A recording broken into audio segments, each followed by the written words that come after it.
இன்றைக்கி பார்லி கஞ்சி செய்ய போகிறேன். அதுக்கு தண்ணி கொதிக்க வச்சாச்சு. காலையிலேயே பார்லி ஊற வச்சுட்டேன்.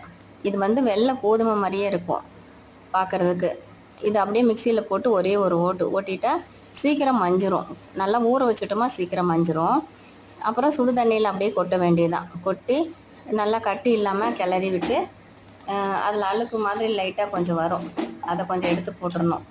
கோதுமை கஞ்சிலையும் வரும். கோதுமை கஞ்சி செஞ்சாலும் வரும்.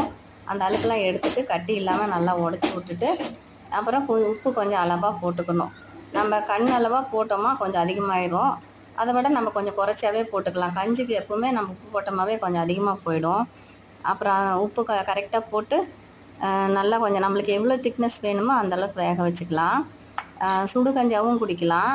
இதை ஆற வச்சு கம்பு சோறு குடிக்கிறோம்ல, கம்பு கஞ்சி, அந்த மாதிரியும் தயிர் போட்டு வெங்காயம் கட் பண்ணி போட்டும் குடிக்கலாம். இந்த மெத்தேடு தான் எனக்கு பிடிச்சது. அது யூடியூப்பில் நிறையா பார்த்தேன். இதை வறுத்து வச்சுக்கிறாங்க. சீரகம் மிளகெல்லாம் போட்டு வறுத்து உடச்சி வைக்கிறாங்க.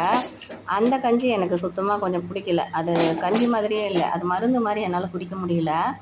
அப்போத்துலேருந்து அப்புறம் நான் இப்போ இந்த மாதிரி தான் செஞ்சுக்கிறேன். இது எனக்கு பிடிச்சிருக்குது, நல்லா இருக்குது. சரி, மூவி ஓடிட்டு இருக்குது, பகவதி மூவி. சரி, கொஞ்சம் நேரம் மூவி பார்த்துக்கிட்டு இருட்டு எஃபெக்டில் கொஞ்சம் கஞ்சி குடிக்கலாம் அப்படின்னு சொல்லிட்டு வந்தாச்சு.